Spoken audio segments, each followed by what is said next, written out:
So we need to evaluate in detail all these pricing mechanisms and try to figure out how each of these pricing strategy what you see on your screen. So pricing strategy serves as means of survival. So that is also something which you cannot overlook. But ultimately, you should also that it all depends as to how customers perceive your pricing policy. In the initial classes, I did mention it to you that marketing is all about identifying and satisfying. And a new dimension to this definition is being added recently. And the new dimension talks about creation of value. So all your marketing efforts, the entire marketing mix should result in value creation. Now, what is this value creation? Value creation in marketing terms is the sum total of benefits which the customer perceives that he has received by buying your product or service. It is the sum total of benefits what the customer believes that he has received by buying a marketer's product or service. And when we talk about value, most of the times we always try to equate value in terms of the price paid. So what it means is in case if the price paid is equal to benefits received, then the customer experiences satisfaction. And in case if the price paid and in relation to that the benefits what the customer has received, if the customer feels that he has received more than the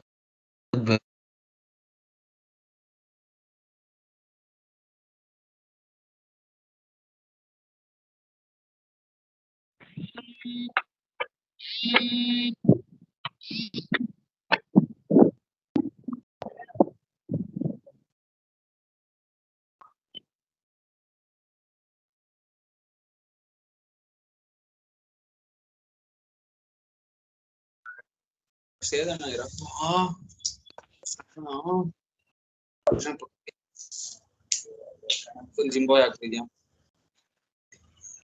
ಇವ್ರೇ bro ಸುಮ್ಮನೆ ಇದ್ದೆ ಅವನ ready ಆಗ್ಬಿಟ್ಟಿದ್ದೀನಿ ಇವರು ಬಂದೇ ಬಿಟ್ಬಿಟ್ಟಪ್ಪ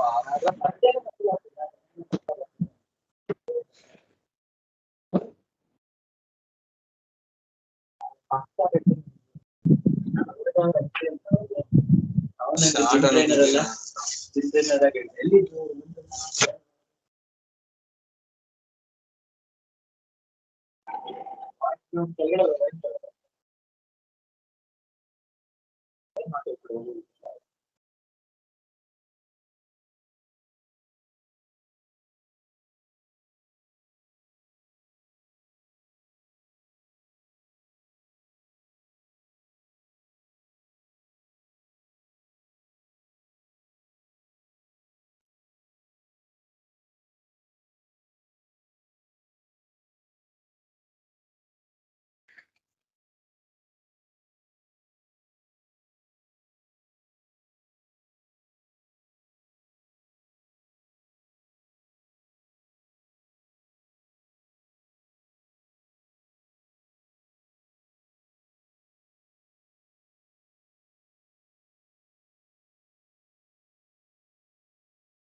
so the value is evaluated in terms of price and the benefits what the customer has received. And the basic essence of all efforts is that marketer ultimately should create value. In case if marketer fail value, then all the marketing efforts and all its organizational so therefore the focus of all the business enterprises, all the marketers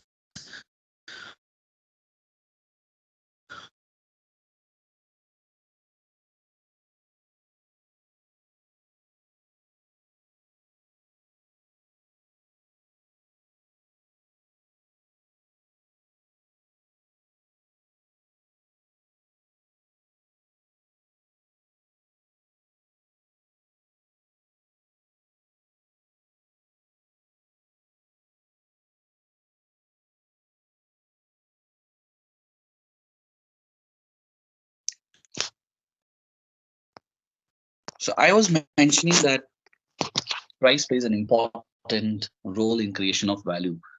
And in case if the benefits received by the customer, if he feels that the benefits he has received for the price what he has paid, it definitely creates customer delight. And customer delight is a higher order of satisfaction. And that is what most of the marketers should aim for. Now, in order to do all this, in order to ensure that the value is created, you also need to get the pricing correct. Otherwise, most of the time, the objective of creation of value would not happen in case if the marketers do not get the price right. So it becomes very important for the marketer to also understand the psychology of the customer, because for a particular product, unfortunately, a particular customer might feel that the pricing is too high. On the other hand, for the same product, a customer might also feel that the price is quite reasonable. So that is also a challenge in the value creation process, because all the customers do not have the same mindset when it comes to pricing. So therefore, it becomes first important for a marketer to understand the very essence of how customers' psychology works when it comes to pricing, and that's where this so-called customer-based pricing comes into picture. So the first one in the list is odd even pricing. I think there is some issue with my internet. I'm not able to share the PPT with you. Once it is solved, I'll try to share the screen again. But anyways, let's continue with the session. So the first customer-based pricing is something which most of you are quite familiar with, and I'm sure each one of you would have encountered this method of pricing. This is called the odd even pricing method. Now, this odd even pricing methods at times, it sounds funny, but you should probably figure out whether it really works on consumer psychology or not. So the odd even pricing methods lowers the rounded up price of a product by paise or by few paises, which people perceive as significantly lower than the rounded up price. Now, for example, let's say you're planning to buy a jeans and the pricing is 500 rupees, right? But what if the marketer tries to portray the price of jeans as 499 rupees? Then you feel that, okay, it is under 500, right? The difference might be hardly in few paises, or it might be a rupee, but still the perception is that you feel that, okay, the price is less than 500. And the reason for this is because most customers think the price is cheaper. The moment you put a price tag of 500, it might create a psychological barrier. So assuming that customers are price sensitive and they buy more of the lowered price product, even though the price difference amounts by only few paisa, right? The reason for this is people perceive that prices ending with 9, so remember this number 9, as cheaper, generally by 1 rupee or a few paises cheaper in their memories, that they round up the price. So it's more of a psychological barrier which we generally develop, right? So most of the marketers, by using this so-called odd even pricing, they try to play with the psychological barrier which we have formed invariably in our minds. So if I say 990 rupees or 995 rupees, you always perceive it as a product which is less than 1000 rupees. So actually that might fit into your range, because whenever you buy something, you have already created a predetermined budget in your mind. So you have already set a block that if you want to buy jeans, it has to be under 1000. So that under 1000 is the block what you have created in your mind. If you want to buy a mobile phone, it should be under 10,000, right? If you want to buy any, let's say you want to buy a book, it should be within 100 rupees. So these are the blocks which you people have set in your mind. So most of the times it usually happens because whenever we undertake a decision to buy any product, we already have formed certain perceptions, and one of the perception what we form about is the budget, and budget always have a quantitative number. So this is what the marketers try to play with. If I price mobile phone 990 9999 9999, or let's say 9990, it actually trying to, this number is trying to match with the figure what you have already formulated in your mind, because you said you need a phone under the budget of 10,000. So now what is happening is this price is trying to match the perception what you have tried, what you had already formed in your mind. So this is called that odd even pricing. For a very long time, Bata India, which is a renowned brand for footwear, has been using this price in which the uh, price is never actually rounded up. There is always a few paise difference. So in fact, Bata does a margin of 5 paise difference from the roundup figure. So if you buy a Bata chapel, it will be like 99.95. 5 paise is very difficult, right? You can't even give change. At least if I say 99, I have to return you 1 rupee. But this 5 paise doesn't even make sense. But that's the idea behind that. That a small margin of few paise or a rupee is to ensure that the block what you have set in your mind about the pricing should try to match. So this is the first method called the odd even pricing method. Now the second method is called psychological pricing. Now the name itself says psychological pricing, even though in my explanation I did mention to you that the first strategy of pricing is based on customer. So when we say customer, it is the overall psychology of the customer. But this method itself is called psychological pricing. Now, psychological pricing, right? What happens here is that the marketer use customers' emotional response to encourage sales.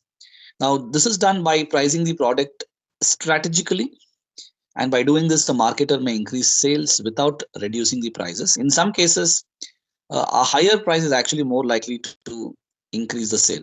So what happens in psychological pricing is customer and the marketer, they're trying to the market is trying to read the mindset of the customer when it comes to pricing, because for every product what we buy in our day-to-day life, or it can be products which are non-routine of nature, we always have a psychological value, right? Now this is different from the previous one. Now when I say psychological value, it means you have already set an upper limit. You have already set an upper limit. For example, let's say you're planning to have a dosa with your friends. Now, what is the maximum price can you pay for a masala dosa? So you have already set an upper limit in your mind that okay, for a masala dosa, I'm maximum willing to pay probably 80 rupees. So that's the maximum value what you have assigned in your mind. So now your purchase decision revolves around this barrier. So you go to a restaurant and you find that the price of the dosa is 130 rupees or 140 rupees. Sometimes probably you might decide not to eat there. But in case, with your friends, obviously your prestige also comes into picture, just because looking at the price in the menu, you just can't walk out of the table. So therefore, sometimes you might eat it and you might end up paying the price for it. But unfortunately, what will happen? This will result in dissatisfaction, because you had already created a barrier in your mind that for a dosa, no matter where you eat, the price cannot exceed more than 80. But that barrier has been broken now. But in case if you get to buy it within the barrier what you have set, then you are more satisfied. So for all the things what we buy, probably we have a barrier in our mind. And if the price breaks that barrier, that is something we either avoid, or in case if we buy it, it will definitely lead to dissatisfaction. So that is the barrier which the marketer is trying to read. Imagine on the roadside, if you want to have a chat, and if the pushcart guy who's selling the chat on the roadside, if he charges 120 rupees for a chat, obviously this is above the barrier what you have set in your mind, because generally the barrier is based on the average pricing. Sometimes it is also based on the locality where you're eating. So in case if you're right eating a chat on the roadside, you know that it should be probably within 40 or 50 rupees, right? Not beyond that. The average price of a chat on the roadside, even in small shops, is probably 30 to 40 rupees. So what you have done is you have set a psychological barrier that it should not exceed 50 rupees by any means. But if it happens, you will go to I mean you will be in a state of shock, and obviously you might avoid, or as I mentioned, it might result in dissatisfaction. So that is the barrier what we set in our minds. Now, what the other side of this psychological pricing is that it is not always that we perceive that the pricing should be low. It also depends, because sometimes what happens, we associate the price of the product with the quality. So in case if the product is extremely cheaper, then the barrier what you have set in your mind, you might also get into a shock saying that is the quality very bad. Let's say somebody selling a chat for rupees 10 rupees on the roadside. Now this will create a panic in your mind, because the average price what you have formed in your mind is somewhere around 30 to 40 rupees for a roadside chat. Now if all of a sudden you're seeing that somebody is selling it for 10 rupees, questions rises in your mind whether will it be of good quality, whether it will be very bad quality. So that's where marketers should be very careful, because giving a product at a throwaway price at a very extremely cheaper price can actually also have a psychological impact on the mind of the consumer. So therefore marketer needs to be very careful when he's working out a pricing strategy. He should most importantly study what is the market price, what is the trend in the market, because if the pricing is competitive on par with marketing trend, the customer will not get these kind of shocks. But if it is exorbitantly priced way above the market trend, then the customer will definitely, as I mentioned, avoid or get into a shock. Or in case if it is very cheap, also there is a problem. So this is what happens in case of a psychological pricing. So marketers should try to match the barrier, try to understand the barrier, what is said by the customer in his mind. Because anything which is way below the barrier and anything which is way above the barrier, both can have a kind of negative consequences on the purchase decision of the consumer. So both should be avoided, technically speaking. Now the third one is called prestige pricing. Right now, this sometimes this prestige pricing is also known as premium pricing.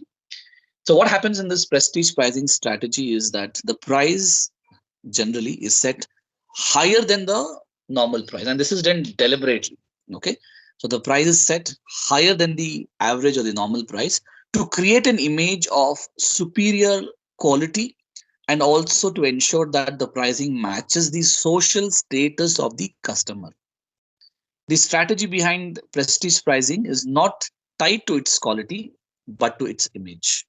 So this is the statement which probably you have to try to make sense of, that the strategy of prestige pricing is not to match up the quality but to try to match up its image, right? And some of the brands like Apple, who do follow prestige pricing strategy, and you're aware that why Apple follows prestige pricing strategy, because when we do an introspection of the specification what you get by paying 1 lakh rupees for an Apple iPhone, are willing to give you better specification than what Apple iPhone offers at half the price of what Apple is offering. And that's the reason why Apple is not a popular brand in those countries where customers seek value for money. Because for those people who seek value for money, for the price what they have paid, definitely Apple would not appeal to their requirement. And that's also one of the reasons why you need to understand that value does not always come from pricing. Value can also come from brand name. And that's what most of the Apple fans or Apple loyal customers are convinced with. So they buy Apple phone not by considering the benefits or the specifications what they get for a given price, but the premium which most of the customers and Apple fans are willing to pay is for the brand image, because the brand image of Apple should match the social status of the customer.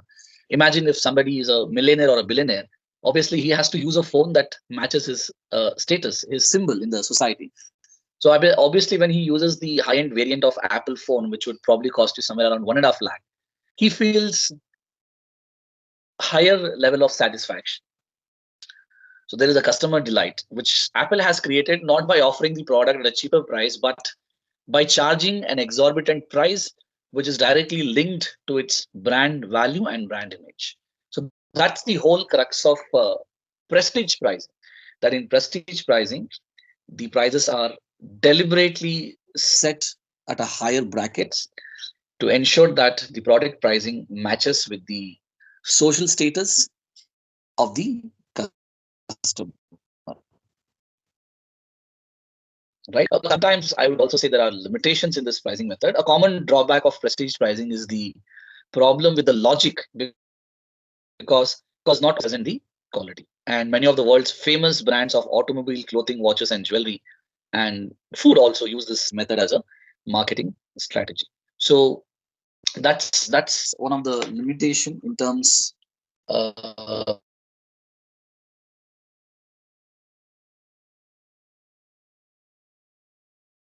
when you say that cost on lines that in case if you pay higher price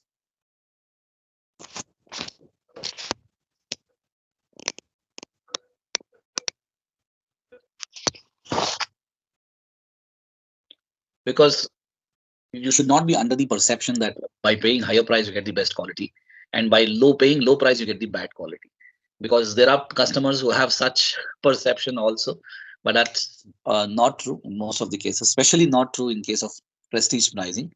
So in case if you believe that because you're paying very high price for Apple mobile phones, and just because you're paying very high price the quality is extremely the best, maybe yes the quality is good, but the perception that cost higher cost is equal to higher quality, that perception is inappropriate, because there are other brands who give you the best quality and do charge a very affordable price. So we can't prove the hypothesis that higher the price better the quality, lower the price bad the quality is. So that's not the logic. The logic behind prestige pricing is to ensure that the pricing is kept deliberately high so that the customer feels that the price what he has paid actually matches his social status. Now, the third in the list is dual pricing, in which there are two prices being charged for the same product. Now, technically speaking, dual pricing, I would rather say it's more of a pricing method that should be based on the location, because sometimes, in dual pricing, uh, the rationality behind dual pricing is that the pricing is charged differently based on certain parameters.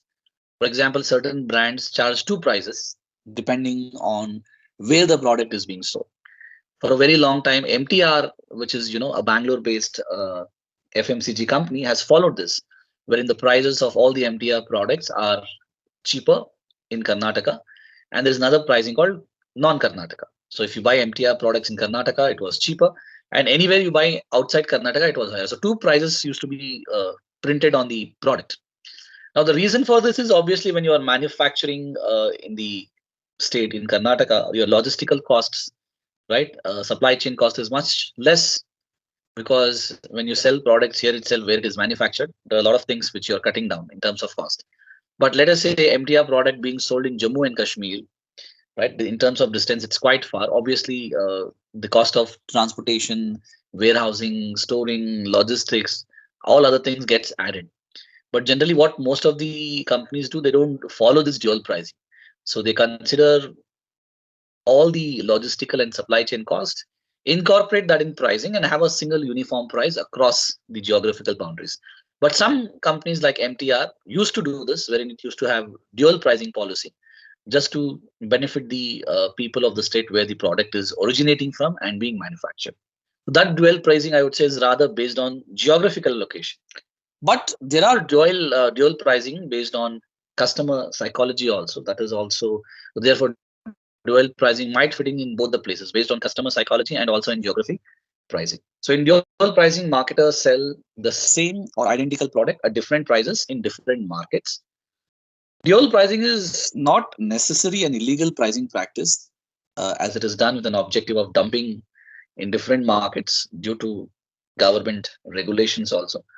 So in the context of international marketing, sometimes you'd also see that a particular product being sold at a very cheaper price in one country, and in some other country the product is kept very higher. So that is also there. In terms of geography also it might vary. In terms of customer, it is also possible because at times to psychologically influence the customer, a company might use dual pricing, especially in the context of tourism. I can recall that the government of India deliberately charges higher amount of money for foreign tourists, but for Indians the price is deliberately kept low. So obviously as an Indian you feel happy, okay, right, that the government is charging very less because you being an Indian. So psychological satisfaction comes from that feeling that by virtue of being a localite or an Indian, you get to pay very low price, right? But for foreigners, the same product is sold at a higher price, or the same service is being sold at a higher price. And foreigners also at times do not mind it because they feel that it also sometimes creates psychological, I would say, advantage because foreigners perceive that they are actually paying a premium price, which they indeed might feel a little superior in comparison with the localites. So this is where the psychological perspective comes into picture in dual pricing. Then you also have the last method called price lining. Now, what is this price lining? Sometimes price lining is also referred to as product line pricing, and it's a process wherein prices are set with certain points believed to be attractive to customers, and the objective behind this is to appeal to different segments of the market. So basically, in price lining, you have different price points, not one single price, but different price points. And these different price points also create variation in uh, kind of product what you're getting. The product is ultimately the same product, but there's a variation in terms of the additions, in terms of the extra benefits what you're getting from the product. So let's say you're planning to buy a car, and what you have decided is that you want to buy it within or probably within 7 lakh or 6 to 7 lakh is what your budget is. On the other hand, somebody else also is planning to buy a car, but the budget is not 6 to 7 lakhs, but rather 8 lakhs. So with the same product, can I target both the customers? The answer is yes. This can be done with the help of price lining, wherein you're setting different price points. So let's say Maruti Suzuki Swift, right? There are different variants. There is a basic or the entry level variant, which has lesser features and accessories, would cost you cheap. So probably the entry level variant would start at just 6 lakh rupees. But a high end variant with all the loaded features would probably cost you 8 lakh rupees. So you see now, by keeping this different price points and modifying the features to meet the prices, what Maruti Suzuki is trying to do is trying to appeal to people of different budgets. So your budget is 6 lakh, still you can buy Maruti Suzuki Swift. Somebody's budget is 8 lakh, still that person also can buy Maruti Suzuki Swift. So this is what price lining does. It ensures that the price becomes more accommodative for customers of different budgets, right? So something which we also get to see in other services also. Sometimes you go to a restaurant. So if you're planning to probably eat in the area where there's a self-service, probably the food would cost you cheaper. But if you want to go for a dining service wherein you want to sit, eat peacefully in very nice ambience, where there's a good service, then obviously you have to pay more for the same product. So it kinds of creates a price lining to ensure that the product becomes affordable for somebody who has a lesser budget, and the same product can also be sold to somebody who has a good amount of budget. So this strategy is called price lining strategy. So these are the prices which are based on customer psychology. Now quickly, prices based on competition. As I did mention to you that one of the objective of pricing is also to ensure that you remain competitive and you do not lose out on your rivals. So therefore, one of the most popular pricing strategy to combat tough competition is called penetration pricing. So what happens in penetration pricing? This is something which most of you are familiar with. The prices are deliberately kept very low in the introductory phase of the product. And the reason why the prices are deliberately kept low is to ensure that the pricing is attracting more and more consumers. Even if you're already using a particular brand for a very long time, you should also change your decision on account of attractive pricing.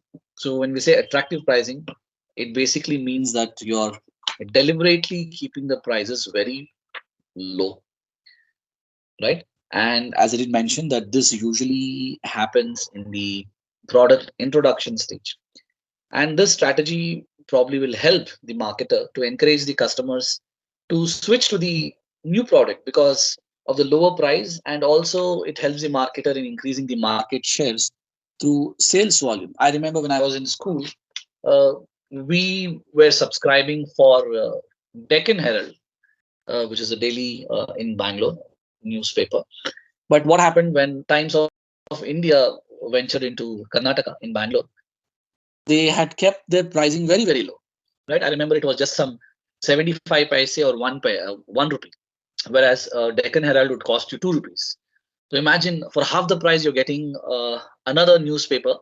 And Deccan Herald, the issue was only the front page used to have photos, but inside, it's all black and white. But Times of India was giving all pages color, right? And additional supplementary news pages would also come with it, covering some of the other lifestyle and other things, health aspects.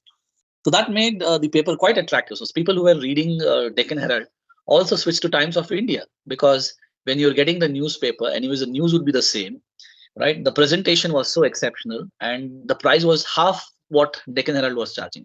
So what happened in just matter of few months? Times of India was able to garner millions of readers. On the other hand, the competitors like the Indian Express, uh, Deccan Herald, they lost majority of its market share, unfortunately. So that is the magic what penetration pricing can do. That it can quickly help you to add more customer to your uh, base, and not only that, also spoil the business and market of your rivals. So a lot of companies do this, and you have so many companies probably you can think of, so many companies will come into your mind. So what Jio also did the same thing. Initially the product was free, then the product was extremely at a lower price, right? And because of this low pricing strategy, which is the crux of your penetration pricing, Jio was able to capture the market very quickly, and within short period of time became India's leading uh, mobile phone network company. So penetration pricing definitely helps companies to quickly capitalize on the low pricing strategy and increase their market share. But this penetration pricing policy, remember, it's not a long term pricing strategy. It's only a short term pricing strategy. It works very well in a short term because for a very long time, if you continue to give price at a very cheaper price, you will not be able to break even, and you will also start suffering losses. So it doesn't work. This policy or this strategy doesn't work in a long term. If you continue to give this in long term, then probably you have to shut down your business at one point in time. So that's the reason we say that this is not a good long term strategy, but works out very well in the short term. Something what Jio also did after certain point in time. Now most of the mobile operators, not just Jio, they have all stabilized their prices. Now, in fact, we are trying to probably, I would say that most of these mobile phone companies have become a cartel. All of a sudden, everybody together are increasing the prices. All of them are charging more or less the same prices, right? Because most of the telecom companies have realized, because of the long tradition of giving discounts, offer low prices, have actually impacted the entire telecom industry itself. So now most of them have stabilized their prices. So therefore, penetration pricing strategy definitely does wonders, but only in the short term. In the long term, you have to increase your prices. You have no other option. The opposite opposite to the penetration pricing strategy is called the skimmed pricing strategy. So in price skimming or skimmed pricing strategy, a marketer charges a very high premium price for a given product. The product or a service initially offered at a highest price that customer will pay, and the price is incrementally dropped until it reaches a lower level. So in this strategy, what happens initially the prices are kept on a very higher side, but over a period of time, the prices slowly comes down. So this is also another trend which we get to see in the market, and this usually happens in case of your electronic gadgets, especially when the technology is new, when the technology is very popular, the pricing is too high. But over the period of time, when the technology slightly becomes popular, when the technology has penetrated in the market, deliberately the pricing slowly falls. So this strategy is called price skimming or skim pricing. And sometimes, in case if the product is quite unique, quite distinct, quite innovative, marketers do follow skim pricing, right? Because when your product has unique set of attributes, why should you not capitalize on the uniqueness by charging a premium price? So therefore, skim pricing can be a very good strategy in this situation where the product is quite unique and new and has a distinctive set of features. So these are two different approaches. In penetration pricing, the prices are initially kept low, and once the market is captured, slowly you will increase the prices. But in skim pricing, initially the pricing is kept very high, but once the marketer loses the unique attributes of the product, once the product becomes quite easily available and most of the competitors start manufacturing the same kind of product, it loses its uniqueness, and therefore slowly the pricing falls. So these are the two methods. The rest of the methods probably we'll discuss in the next session.